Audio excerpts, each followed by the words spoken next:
কলিয়াবৰত বিশিষ্ট কবি প্ৰণৱ কুমাৰ বৰ্মনৰ ৪৭ সংখ্যক জন্মদিন উদযাপন। কলিয়াবৰৰ গ্ৰীণ আছিয়ানা ৰিজৰ্টৰ প্ৰেক্ষাগৃহত অসম সাহিত্য সেৱা মঞ্চ আৰু শ্বাইনিং গ্ৰীণ আছিয়ানা ৱেলফেয়াৰ ফাউণ্ডেশ্যনৰ যৌথ উদ্যোগত জনপ্ৰিয় কবি প্ৰণৱ কুমাৰ বৰ্মনৰ ৪৭ সংখ্যক জন্মদিন উদযাপন কৰা হয়। অসমৰ বিভিন্ন প্ৰান্তৰ পৰা অহা প্ৰায় ২ শতাধিক সাহিত্যানুৰাগীৰ উপস্থিতিত কবিগৰাকীৰ জন্মদিন উদযাপন কৰা হয়। পুৱাৰ ভাগত পতাকা উত্তোলন আৰু প্ৰাণৰ শিল্পী জুবিন গাৰ্গৰ সোঁৱৰণত নাহৰ পুলি ৰোপণেৰে শুভাৰম্ভ কৰা কাৰ্যসূচীৰ পতাকা উত্তোলন কৰে বিশিষ্ট সমাজকৰ্মী ডক্টৰ কিশোৰ হাজৰিকাই। উক্ত অনুষ্ঠানতে ৭খনৰো অধিক গ্ৰন্থ উন্মোচন কৰা হয়। অসমৰ বিভিন্ন প্ৰান্তৰ কবিসকলৰ কবিতা পাঠ, গীত আদিৰে অনুষ্ঠানটো সৰ্বাংগ সুন্দৰ কৰি তোলে উদ্যোক্তাসকলে। খুব সুন্দৰ অনুভূতি। আজি আমাৰ সকলোৰে জনপ্ৰিয় কবি শ্ৰদ্ধাৰ প্ৰণৱ কুমাৰ বৰ্মন ডাঙৰীয়াদেৱৰ ৪৭তম উপজা দিৱস উপলক্ষে অসম সাহিত্য সেৱা মঞ্চ আৰু শ্বাইনিং গ্ৰীণ আছিয়ানা ৱেলফেয়াৰ ফাউণ্ডেশ্যনৰ তৰফৰ পৰা যৌথভাৱে এই অনুষ্ঠান আয়োজন কৰিছিলে। এই অনুষ্ঠানত উপস্থিত থাকি আমি অতি আনন্দিত হ'লোঁ।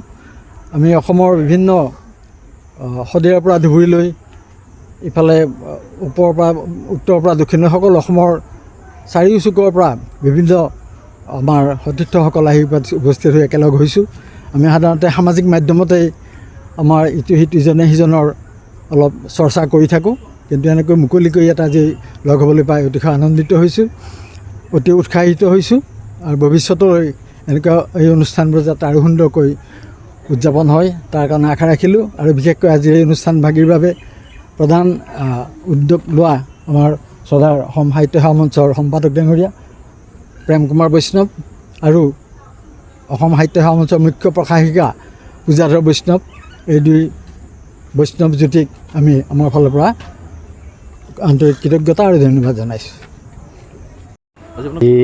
অসম সাহিত্য সেৱা মঞ্চ আৰু শ্বাইনিং গ্ৰীণ আছিয়ানা ৱেলফেয়াৰ ফাউণ্ডেশ্যনৰ সৌজন্যত আজি ইয়াত এটি অনুষ্ঠান হৈ যায়। আমাৰ 7জন গ্ৰন্থকাৰৰ গ্ৰন্থ উন্মোচন হৈছে, তাৰ পাছত কবিতা পাঠ আৰু সন্দিকৈ কলেজৰ সাগৰিকা তুমি যি কবিতাৰ যি স্ৰষ্টা শ্ৰদ্ধাৰ প্ৰণৱ কুমাৰ বৰ্মনদেৱ, তেখেতৰ ৪৭ সংখ্যক জন্মদিন আজি আমি ইয়াত আনুষ্ঠানিকভাৱে তেখেতৰ উপস্থিতিত আমি অনুষ্ঠিত কৰিছোঁ।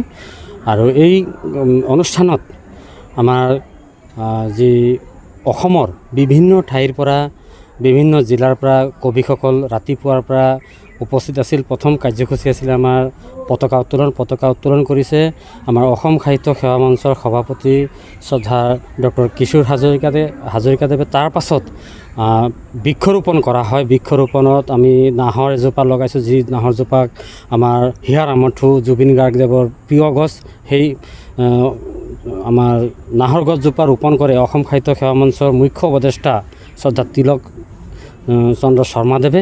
তাৰ পাছত আমাৰ হিয়াৰ আমঠুৰ যি ফটো, সেই ফটোত আমি শ্ৰদ্ধাঞ্জলি জনাওঁ। তাৰ পাছত আমাৰ অসম সাহিত্য সেৱা মঞ্চৰ জন্মলগ্নৰে পৰা এগৰাকী বিশেষ ব্যক্তি আছিলে আমাৰ মাতৃতুল্য শ্ৰদ্ধেয়া সুবলা বৰ্মন ডাঙৰীয়া।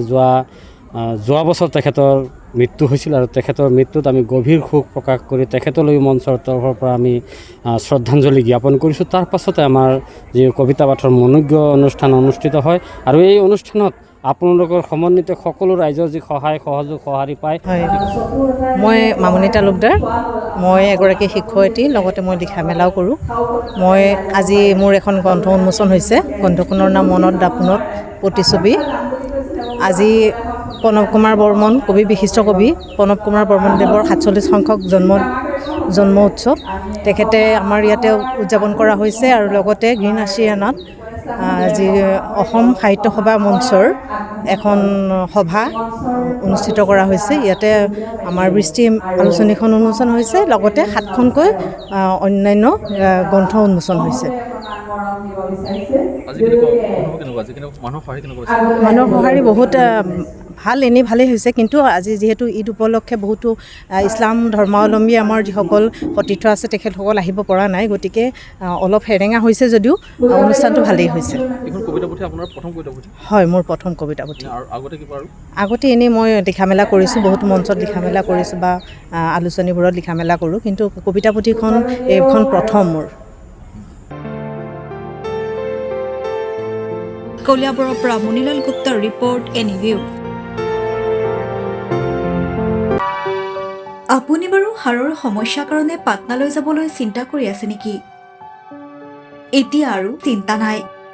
আপোনাৰ যিকোনো হাড়ৰ সমস্যা হ'লে এতিয়াৰ পৰা আৰু পাটনালৈ যাব নালাগে, কিয়নো এতিয়াৰ পৰা গুৱাহাটীতে পাব সেই সকলো সা সুবিধা। গুৱাহাটীৰ আমিনগাঁৱত অৱস্থিত Patna orthopaedic and multi speciality হস্পিটেলত কম খৰচতে পাব সেই সকলো উন্নত মানদণ্ডৰ চিকিৎসা সেৱা, য'ত অভিজ্ঞ চিকিৎসকৰ দ্বাৰা সম্পন্ন কৰা হয় বিভিন্ন ধৰণৰ হাড়ৰ অস্ত্ৰোপচাৰ। বৰ্তমানলৈকে ৩,০০০তকৈও অধিক ৰোগী সুস্থ হৈছে।